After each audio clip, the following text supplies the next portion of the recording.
Bonsoir. Alors, c'est une vidéo qui s'adresse aux primo-arrivants en France, c'est-à-dire aux personnes qui viennent d'arriver et qui souhaitent s'établir durablement en France. Je vous avais déjà parlé de l'OFI et aujourd'hui, je vais vous résumer le contrat d'intégration républicaine. Donc, le CIR se résume en 3 mots: droits, règles et obligations. Des droits, donc on va vous expliquer les droits auxquels vous pouvez prétendre, d'accord? Ensuite, on va vous présenter des règles qui régissent la vie en société en France et que vous êtes tenu, obligé de respecter sous peine de sanction. Et enfin, on va vous parler de vos obligations, notamment quand vous arrivez. Vos obligations commencent par le parcours d'intégration. Donc, lorsque vous allez être convoqué à l'OFI, vous aurez 2 entretiens. Le premier, c'est un entretien d'accueil personnalisé qui a pour but d'évaluer vos besoins, de vous prescrire des formations si nécessaire et ensuite de vous orienter selon votre situation individuelle. Donc, il va commencer ce parcours par la formation civique obligatoire qui est d'une durée de 24 heures. Et ces 24 heures sont réparties sur 4 jours. D'accord ? Et pendant cette formation civique, on va vous parler de la France en général, de la vie en société, de quelques notions de base, d'accord? Par exemple, de l'emblème de la République, le drapeau tricolore, bleu, blanc, rouge, la devise de la France, liberté, égalité, fraternité. On va vous parler de l'hôtel de ville, c'est ce qu'on appelle la mairie, d'accord? Donc, des petites notions comme ça que vous pouvez déjà commencer à découvrir par vous-même en allant sur Internet. Allez, par exemple, chercher ce que c'est que le Quai d'Orsay. C'est le ministère des Affaires étrangères. Bercy, c'est le ministère des Finances. D'accord? La place Beauvau, c'est le ministère de l'Intérieur, donc qui chapeaute les délivrances de titres de séjour. Apprenez le nom des ministres. Par exemple, en ce moment, le ministre de l'Intérieur s'appelle Bruno Retailleau. D'accord? Donc, ce sont des petites choses que vous négligez, mais qui peuvent vous coincer par la suite. Là, j'ai parlé du parcours d'intégration qui commence par la formation civique obligatoire de 24 heures. Ensuite, vous avez la formation linguistique. Et c'est là que le bas blesse, c'est-à-dire que c'est là que ça se gâte. Parce que, comme je l'ai déjà expliqué, vous avez un référentiel européen, c'est-à-dire un cadre européen commun de référence pour les langues. Donc, si vous êtes en France, la langue de référence, ce sera le français. En Allemagne, ce sera l'allemand. En Italie, c'est l'italien, etc. Donc, c'est un document commun à tous les États membres de l'Union européenne. Et dans ce document, il y a des niveaux de langue.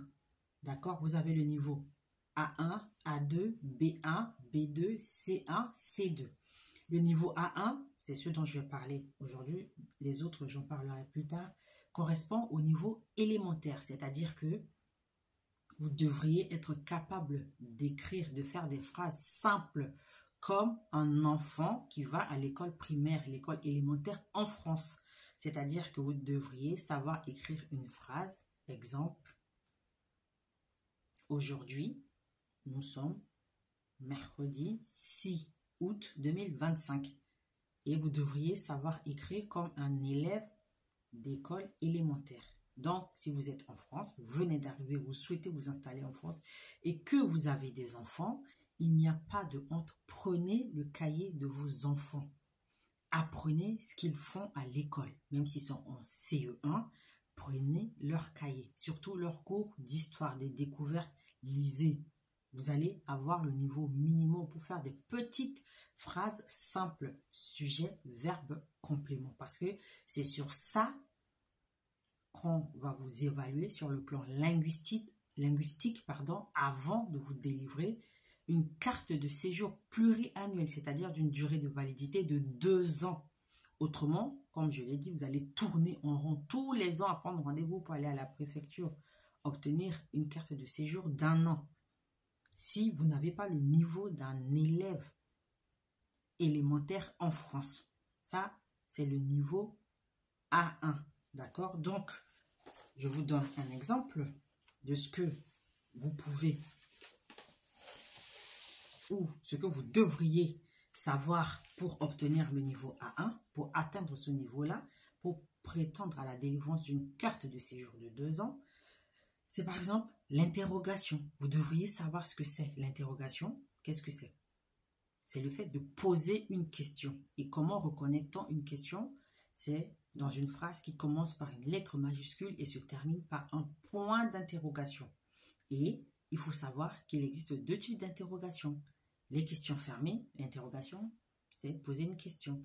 Les questions fermées et les questions ouvertes. D'accord? Donc, la question fermée, c'est la question dont la réponse est oui ou non. Êtes-vous malade? Oui, non. Je suis malade, je ne suis pas malade. Oui, je suis malade, non, je ne suis pas malade. Ce sont des questions types que vous trouvez dans le niveau A1, vous permettant de montrer que vous savez faire des phrases courtes, simples, pour pouvoir obtenir votre carte de séjour d'une durée de 2 ans. Donc, il n'y a pas de honte à revoir ces bases-là. D'accord? Si vous savez que vous avez des lacunes, n'hésitez pas à vous préparer en avance. N'attendez pas d'arriver devant l'examinateur de l'OFI pour commencer à bégayer. J'ai allé là-bas, c'est moi qui a fait, c'est moi qui est sorti. Non, non, non, non, non, non. Commencez à réviser à la maison, c'est pas très grave. Prenez le cahier d'un enfant de CE1, je vous assure, vous révisez les bases, vous allez passer votre test haut la main. Vous avez des trucs comme ça. Donc, ça vous permet de savoir qu'il y a des registres de phrases. Il y a le registre familier, il y a le registre courant, il y a le registre soutenu, hein, c'est-à-dire des types de langage. Il y a des langages, le langage familier, le langage courant, le langage soutenu. Ce n'est pas le même type de phrase que l'on emploie dans ces différents registres. Vous pouvez rencontrer quelqu'un, vous dites « ça va ?» Ça, c'est le registre familier, c'est un langage familier. Autrement, dans le langage courant, est-ce que ça va? Est-ce que tu vas bien? Ça, c'est le langage courant. Comment allez-vous? Ça, c'est plus soutenu. Donc, voilà, il faut savoir ces petites choses et c'est ça qui vous coince. Et il y en a beaucoup qui ne font pas cet effort-là. Ils ont tellement honte d'apprendre juste des bases pour pouvoir obtenir leur carte de séjour. Et c'est comme ça qu'il y en a beaucoup qui arrivent avec un visa long séjour, qui ont un premier titre de séjour, qui ne se bougent pas le postérieur pour prendre les rendez-vous à temps, et après qui se retrouvent en situation d'irrégularité, ce que vous appelez sans papier, sans kaolo, sans paplard, sans baisse, etc. C'est ça, être dans l'illégalité, parce que vous négligez ces petites choses-là. Donc, comme je l'ai dit, restez vigilants, concentrez-vous, hein, préparez-vous avant d'aller passer ce test-là pour le niveau A1 qui correspond au niveau élémentaire, c'est-à-dire c'est juste une capacité à faire des petites phrases courtes, sujet, verbe, complément. Je vais au marché. Ça suffit pour pouvoir obtenir une carte de séjour. Donc, préparez-vous. Apprenez des petites choses avant d'aller à votre formation linguistique, parce que ça aussi, ça entre en compte. Hein. On vous demande ce que vous savez de la France. Donc, c'est des petites choses. Apprenez ce que c'est. Le fisc, c'est le trésor public. Des petites choses comme ça, des petites choses dans le langage courant, dans la vie courante en France, etc.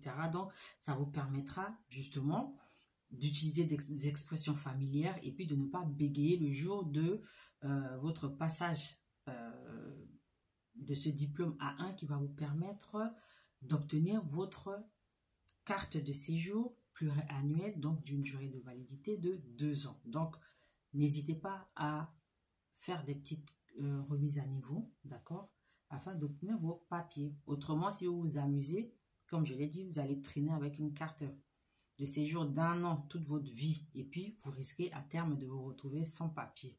Est-ce que ça vaut vraiment la peine? Posez-vous la question, d'accord? Donc, si vous avez des questions, n'hésitez pas à me contacter. À bientôt. Ciao.